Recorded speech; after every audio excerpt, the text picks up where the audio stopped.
This is a video I have been dreading making for a long time. One, because it's going to be very long, and two, because it's about the group of people in Naruto I hate more than anybody else. We're talking clan histories and Konoha, or just Naruto in general, and hard to do that without talking about the Uchihas. So let's do it. Let's get into it. Let's get into the incredibly complicated and convoluted history of the Uchihas. But before we get into anything either confusing or convoluted, let's get into something very simple. Liking this video, subscribing to the page, and hitting that noti bell. Only place to start is the very beginning. And that very beginning is Indra Otsutsuki. Indra Otsutsuki was the older of Hagoromo, the sage of six paths, two sons. Hagoromo, obviously, being the older of Kaguya Otsutsuki's two sons. And it was through Indra that the Uchihas inherited Hagoromo's eyes. But they actually inherited more from Indra than just Hagoromo's eyes. They also inherited his chakra, but not in the traditional sense. They actually inherited Hagoromo's spiritual energy, or his yin release, a yin release that they would later use to create things like genjutsu with. Yin release is really complicated. I just made an entire video, it was actually the last one I posted, all about yin, yang, and yin yang releases. And you should go check that out for a more detailed explanation of what yin release is. But for the moment, let me break it down very simply. Yin release is when you give form to your imagination, which is essentially exactly what genjutsu is. The big thing is, though, you can't give it a physical form. You can only give it a form that doesn't actually exist, which, once again, genjutsu. Unfortunately, on top of the eyes, chakra, and spiritual energy, the Uchihas also inherited something else from Indra, the curse of hatred. The curse of hatred started with Indra Otsutsuki while Hagoromo was on his deathbed. Hagoromo's entire life mission was to spread peace through the spreading of ninjutsu, which was later created into ninjutsu, or by spreading chakra across the earth in very simple terms. But while on his deathbed, he had to pass his legacy down to one of his two sons. And the problem is, his two sons had very different ways to spread peace, ideologically that is. Indra wanted to spread peace through power, while Ashura wanted to spread peace through love. Hagoromo ends up choosing Ashura as the inheritor of his will, and this triggers Indra into a massive rage. This is the first circumstance of the curse of hatred we've ever seen. So what is this curse of hatred? Well, essentially, it just means that Uchihas love incredibly deeply. They love their family members, they love their friends. But if they lose the object of that love, it instantly turns to blind rage and hate. And that blind rage and hate drives them to accomplish either revenge or taking power relentlessly. This curse of hatred is essentially why any person who uses Mangekyo Sharingan awoke it. Unfortunately, this fight between brothers became much more than just a fight between brothers. With the curse of hatred driving Indra, he fought Ashura until the day he died. And in true Southern feud fashion, he trained his descendants to hate his brother's descendants. And because of this, for thousands, I'm not kidding, thousands of years, the Uchihas and the Senjus fought. In fact, they fought so long that they forgot why they were fighting. But this constant warring made them both razor sharp in terms of strength as clans. By the time the Warring States period had began, this is the period before the formation of the 5 great ninja villages, the Uchiha and the Senju were known as by far and away the strongest clans on earth. Since this was the Warring States period when fledgling countries would try and build villages in areas that maybe weren't theirs, they would hire either the Senju or the Uchiha. But the thing is, the people who they were fighting would just hire the opposite people. So let's say that you're trying to build Konoha in an area that's maybe in the Hidden Mist land. So you hire the Senju to wipe out the Hidden Mist shinobi.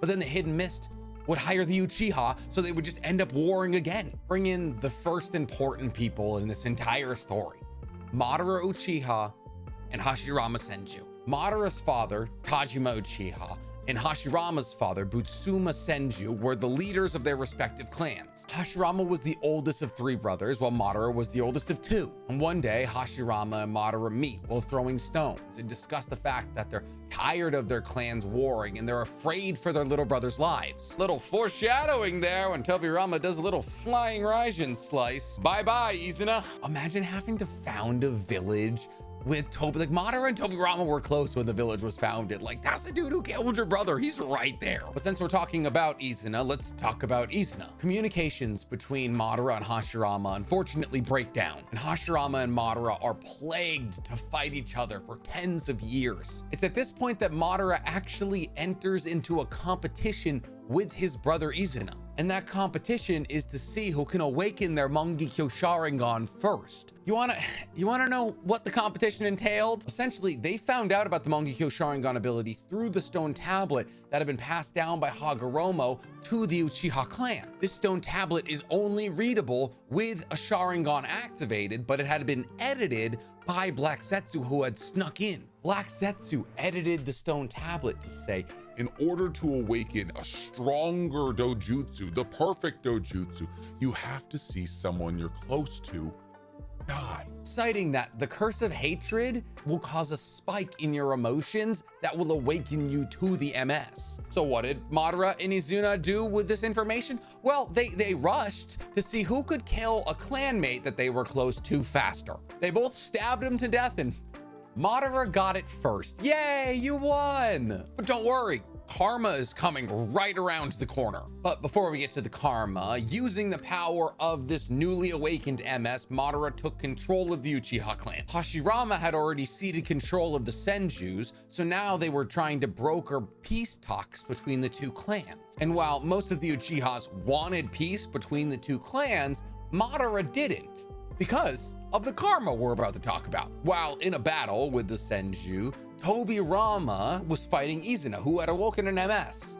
But an MS doesn't let you see a dude teleporting. Tobirama, being the ninjutsu genius that he was, created Flying Raijin, which allows him to teleport.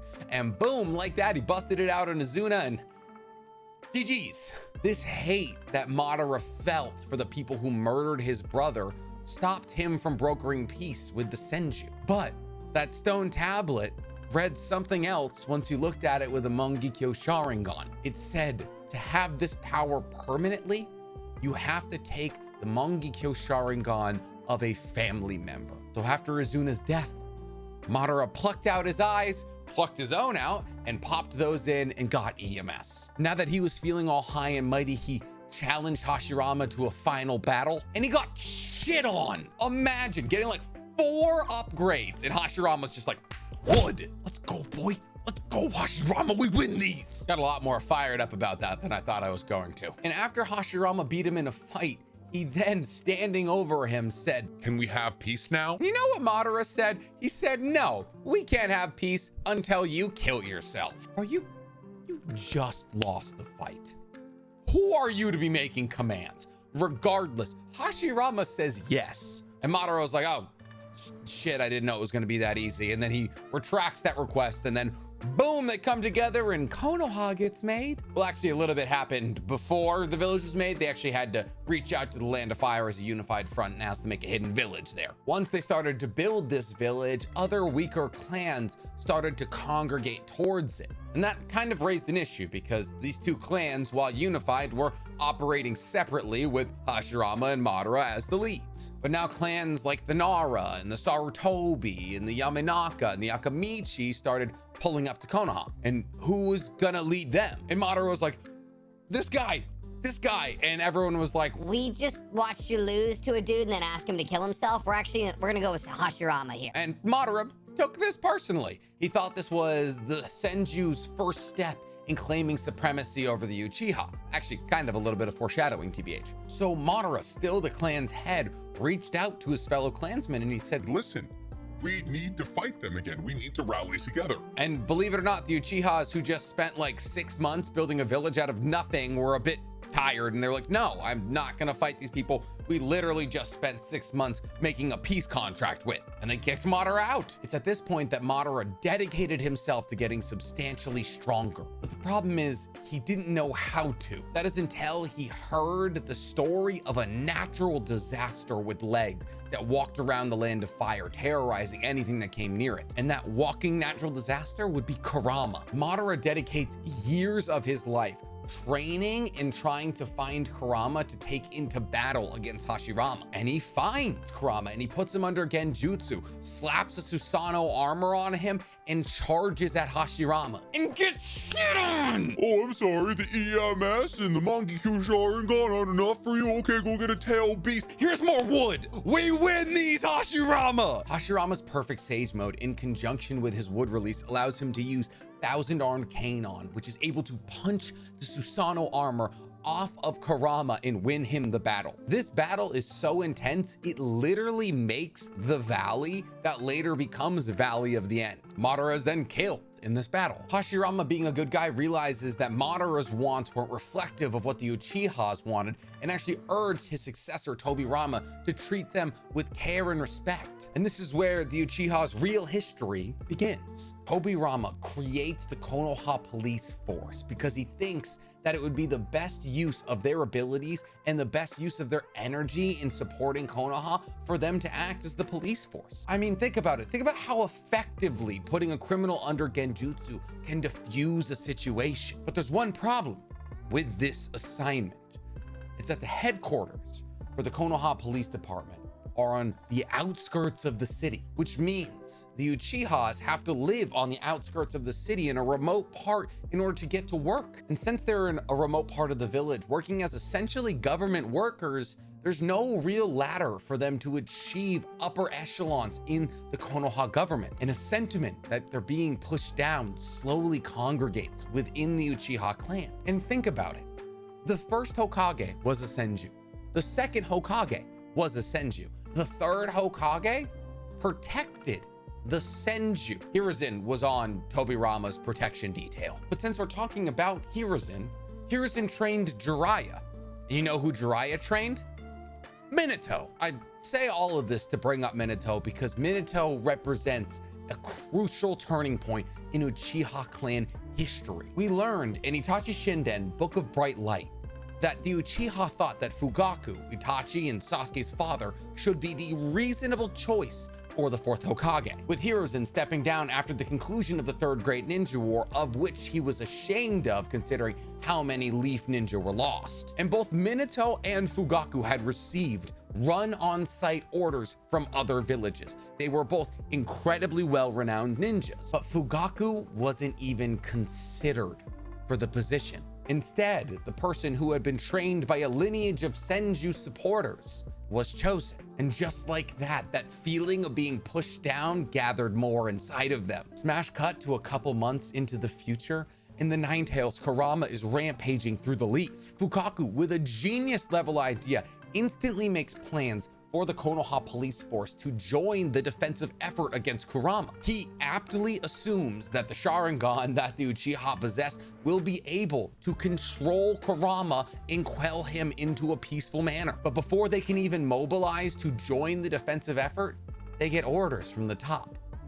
Go patrol the borders of Konoha. And while some would identify this as a good call, listen, Kurama's here, that means maybe another nation is attacking us. The Uchihas took this in what I consider is probably the right way, which was, we think you might be behind this, and we don't trust you. I say this was most likely the right way to take this order because of what happens after Kurama is, sealed. With large parts of Konoha destroyed, it was going to have to be rebuilt. And it was at this point that the Hokage, now the third Hokage, Hiruzen, went to Fugaku and said, I need to relocate your entire clan to an outskirt part of the village, citing that essentially this will help with the rebuilding of the village, having less people in the more populated areas. But in reality, Hiruzen and the rest of the top brass simply thought that the attack from Kurama was the first of many attacks to come from the Uchihas because of the years of dissatisfaction, and moved them to a place where they could monitor them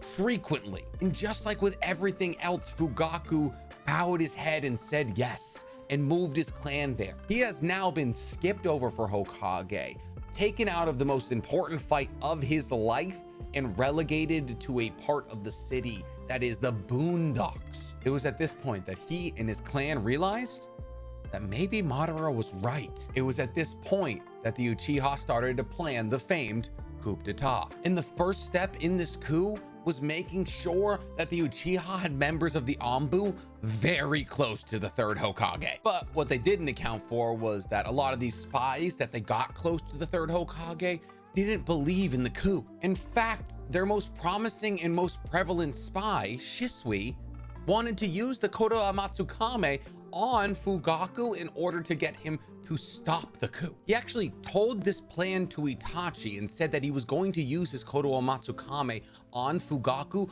before an Uchiha clan meeting. But because he didn't want people in the Uchiha clan to think that it was Itachi who swayed his father, he told Itachi not to be present at the meeting. Only problem is, before that meeting, Shisui had a meeting with Danzo. And until Itachi Shenden, Book of Dark Night, we didn't know how this meeting went down. We only knew that Shisui left the meeting with one less eye. But now we do know, and now you're about to know. Essentially, Shisui goes to this meeting. He's a member of the Root and the Anbu. It's a average meeting with the leader. But it's at this meeting that Danzo reveals to Shisui that he knows his plans to use Kodo Amatsukame on Fugaku. And he tells him, even if you do that, it won't stop the coup. There's too many people in the Uchiha who want the coup to happen. He essentially tells him, you're delaying the inevitable. And it's at this point that he tells Shisui that his eyes would be better served if he had them. And this is when Yoji Aburame, a member of the Root and the Aburame clan, aka Shino's clan, uses paralytic and poisonous bugs on Itachi. I mean, Shisui, a lot of names here. Now Shisui, paralyzed, sees multiple members of the Roots emerging from the shadows, and Danzo walks up to him and plucks out his eye. Shisui, shocked from the pain, is able to snap out of the paralysis and run to the meeting point he had with Itachi, you know, the one by the waterfall. But here's the thing. Shisui was already dead. The bugs that Yoji Aburame had put in his body put enough poison in him to kill an elephant. And those members of the Root he had just escaped from were chasing him. This is why he gives his eye to Itachi.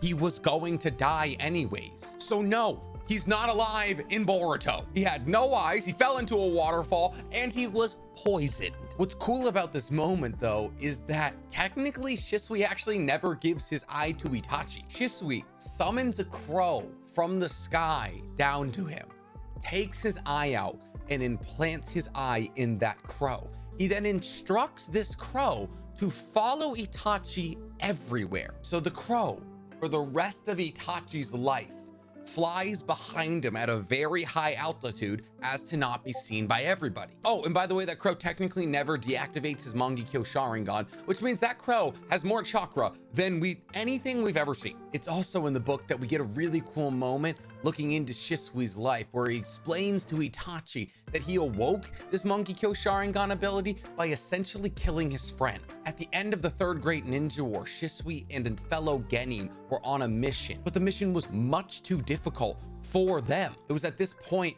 that Shisui pulled ahead of his friend as they were running from enemies.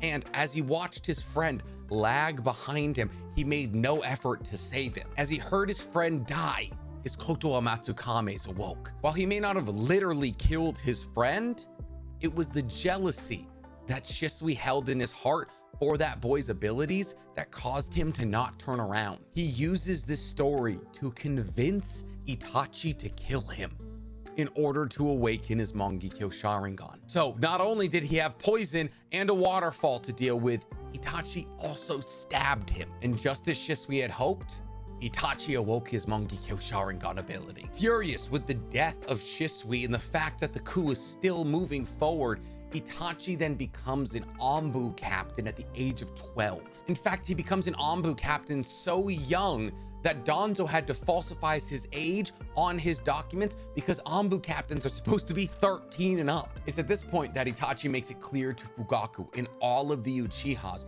by attacking the 3 Uchiha that pull up to Fugaku's house and put blame on Itachi for the death of Shisui that he is with Konoha and he is not with the clan. He then becomes a spy for Konoha against the Uchiha, in conjunction with 2 other book-only characters, Gozu and Mezo, who take turns impersonating a member of the logistic corps of the Uchiha who they abducted. This goes on for about a year until eventually they find out that the coup is 10 days away. Itachi confers this information to Hiruzen, and Hiruzen says, Can you stall the coup for a little bit while I reach out to them? but it's at this point that Danzo reaches Itachi and says, listen, the 3rd won't accomplish anything by reaching out.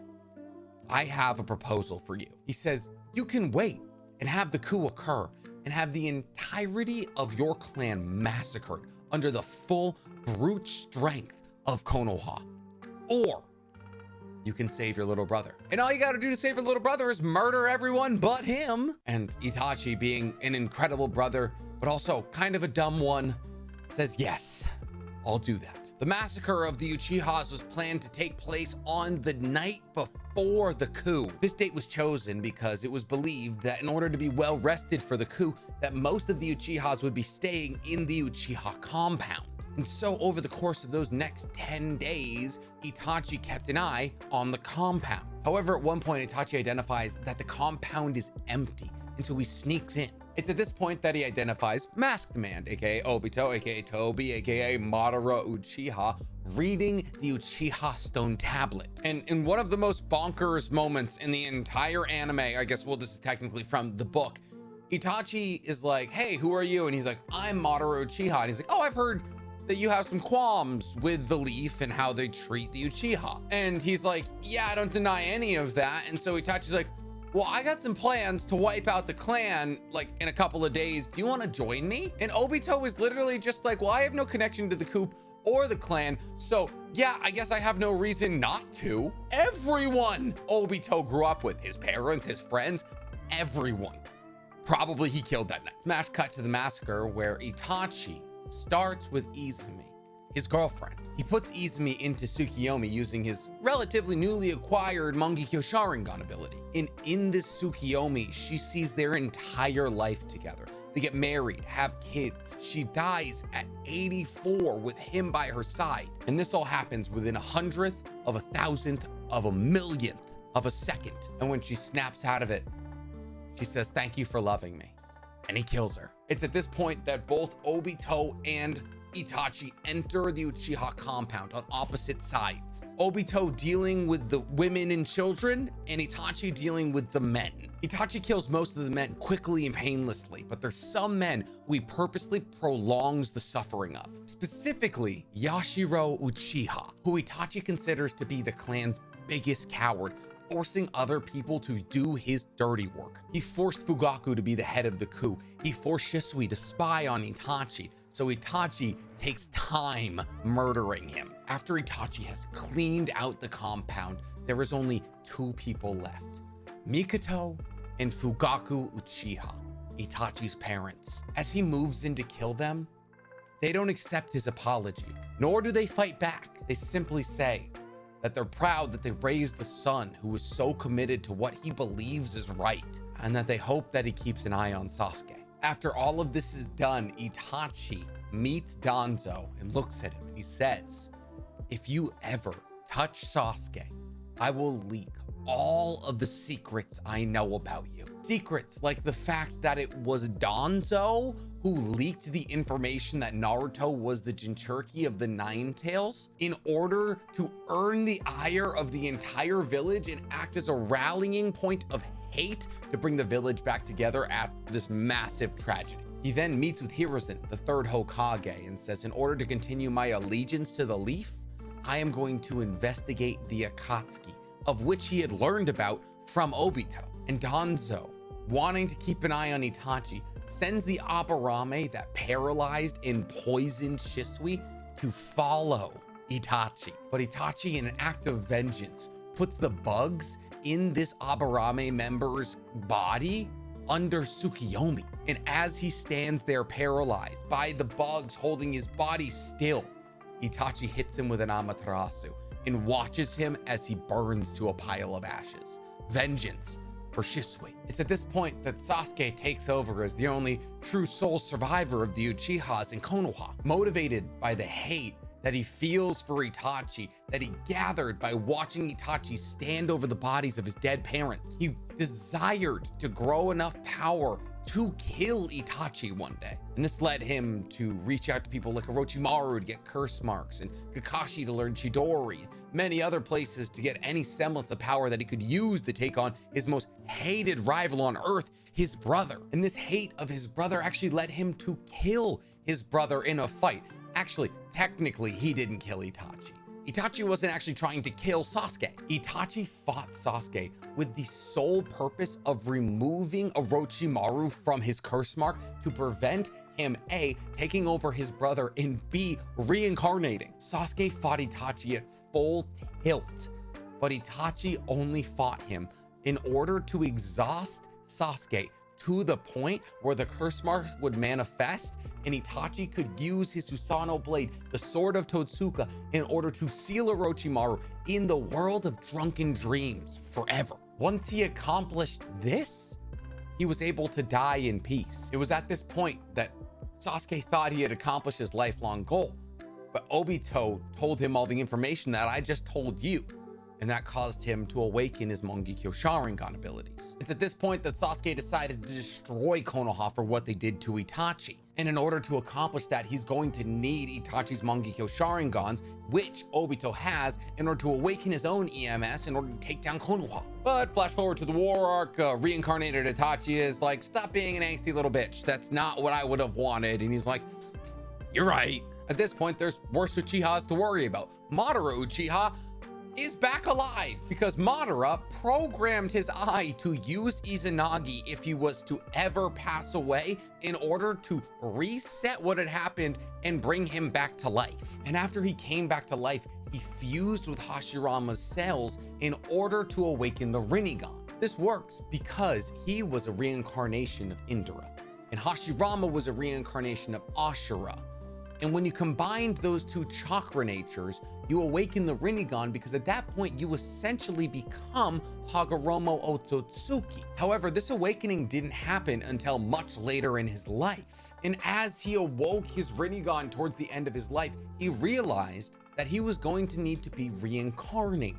And he would need these Rinnegan when he was reincarnated. So he looked for the one person on Earth who would be able to handle the overwhelming power of two Rinnegan. And the only people that fit that bill would need massive amounts of chakra, aka the Uzumaki. And the only Uzumaki he could find that wouldn't majorly compromise his plans if he gave them the Rinnegan was Nagato. So he jumped over to a little boy, pulled his eyes out, put his eyes in Nagato, took Nagato's eyes, went off back to his shelter and died. But before he technically did all of that, since he had both Rinnegan, he was able to summon the demonic statue of the Outer Path, aka the Husk of the 10 Tails, aka the Ghetto statue, click into it and survive for a couple hundred years using Hashirama cells. And then, the war arc happens, Kaguya comes down, donut holes Madara, Black Zetsu gets sealed up with Kaguya, they seal her in a moon in her own dimension, ba ba ba. The most important thing in terms of the Uchiha's history that happens in the war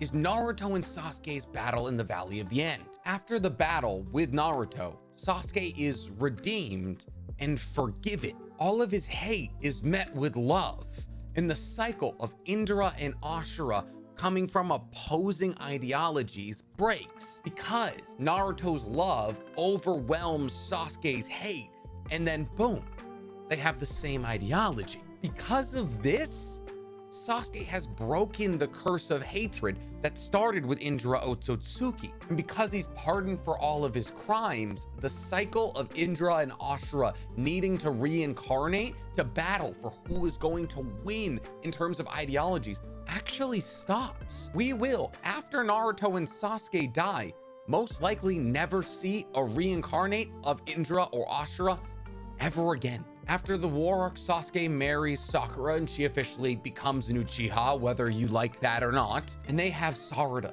the only Uchiha to be born in 20 years. I say the only real Uchiha because Shin Uchiha was made by Orochimaru and then he made a bunch of clones of himself. And now they kind of live in a Konoha, but that's a story for another day. Essentially, the overarching story of the Uchiha tells the story of a clan rife with war, covered in blood, that eventually found its way out of its archaic means over years, hundreds, thousands, and at the cost of thousands of lives.